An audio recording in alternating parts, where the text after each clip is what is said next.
ঘরের ভিতর বসে বসে টেলিভিশন দেখছিল। আর টেলিভিশনে দেখছিল যে ভুতুরে একটা মুভি, আর যেটা দেখতে একেবারে ভয়ঙ্কর ছিল। টমও একটু একটু ভয় পাচ্ছিল, তাও কিন্তু সে দেখছিল। ভূতের কার্টুন দেখে ঘুমানোর মজাই আলাদা, কারণ ভূতের কার্টুন দেখার পর তো আমি ভয়ে চোখই খুলি না, একেবারে চোখ বন্ধ করে ঘুমাই, আরেকবার সকালে ঘুম থেকে ওঠে। আর ওইদিকে টমকে ভয় দেখানোর জন্য জেরে একটা কঙ্কালের মাথা নিয়ে আসে।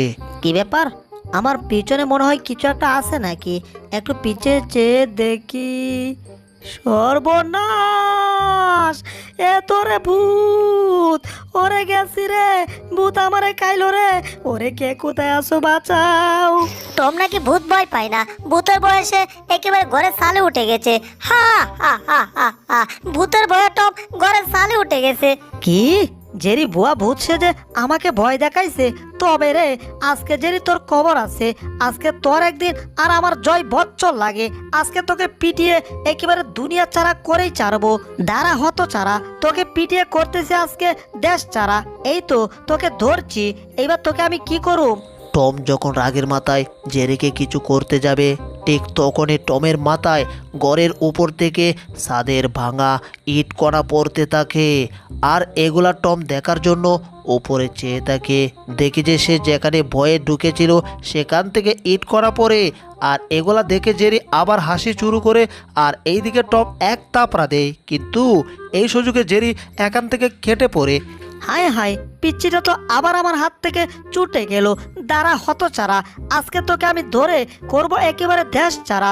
আয় ওই পুষ্কি দূর কারা কইতাছি, বুঝছি তোরা এমনি হবে না, তোরে ঝাড়ু দিয়ে পিটাইয়া দুনিয়া ছাড়া করতে হবে। টম দেখো, আমাকে দুনিয়া ছাড়া করতে গিয়ে তুমি আবার পৃথিবী ছাড়া হইও না, বুঝলে?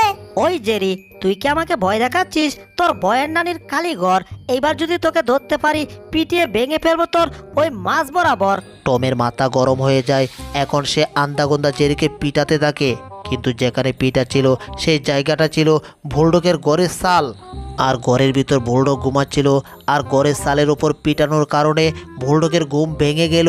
আর বুলডগের তো আরও বেশি রাগ, এইবার টমের কবর হয়ে যাবে।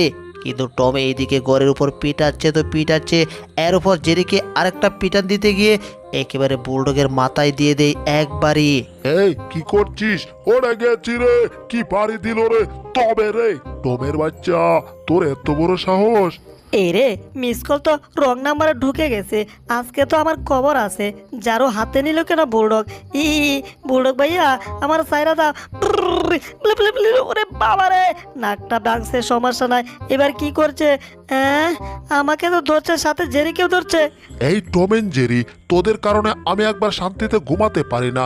কথায় আছে না, হাড়া হিলের ঘষাঘষি, মরিচের জীবন শেষ। তোরা দুইটা জগরাতে আমার জীবন তেজপাতা।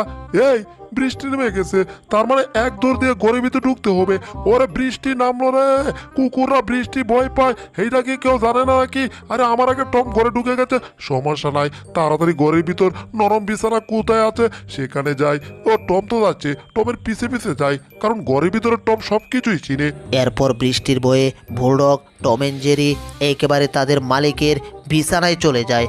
আর তাদের মালিক প্রচুর রাগ পায়, আর তাদের মালিক প্রচুর রাগ পাওয়ার কারণে তাদের ঘাড় ধরে কলার ধরে ঘর থেকে নামিয়ে নিয়ে আসে।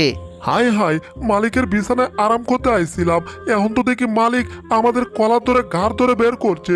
না জানি আজকে আমাদেরকে পিটিয়ে তক্তা না করলেই হইল।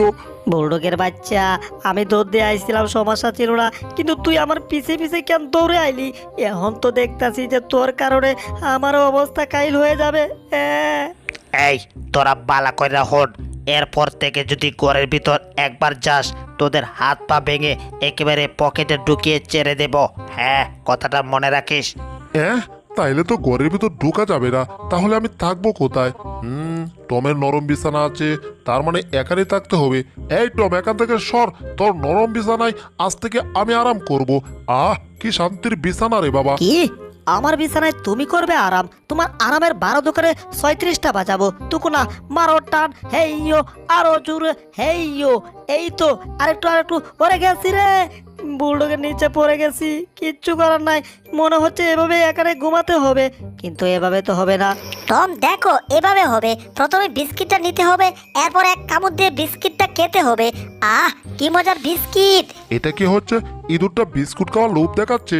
তবে রে কোনো মতে বের হয়, মারো টান, হেইয়ো, আরো জোরে হেইয়ো। এই তো বের হয়েছি। এবার চুপি চুপি ইঁদুরটার আড়ালে আমার যেতে হবে, যাতে ইঁদুরটা আমাকে দেখতে না পারে আমি কোথায় যাচ্ছি। ইঁদুরটা খাওয়ার ধান্দায় আছে। এই তো একটা পোশাক পেয়ে গেছি। এইবার পোশাকটা দিয়ে সুন্দর করে সাজাতে হবে আমাকে। সাজানো হয়ে গেছে। এইবার যেতে হবে জেরির সামনে। হাউ মাউ খাও, ইঁদুর দৌড়ে দৌড়ে খাও, হাউ মাউ খাও। কি ব্যাপার, এখানে কথা বলছে? আরে এটা আবার কে? দেখে মনে হচ্ছে ভূতের মতো দেখা যাচ্ছে। আমার তো অনেক দিনের শখ ছিল যে সাথী দিয়ে আমি ভূতকে পিটিয়ে তক্তা করব। সুযোগ পেয়ে গেছি, হাতছাড়া করা যাবে না। ইয়াহু, মারো বাড়ি হেইয়ো, আরো জোরে হেইয়ো, তক্তা করো হেইয়ো। কিরে, আওয়াজ করছে না কেন?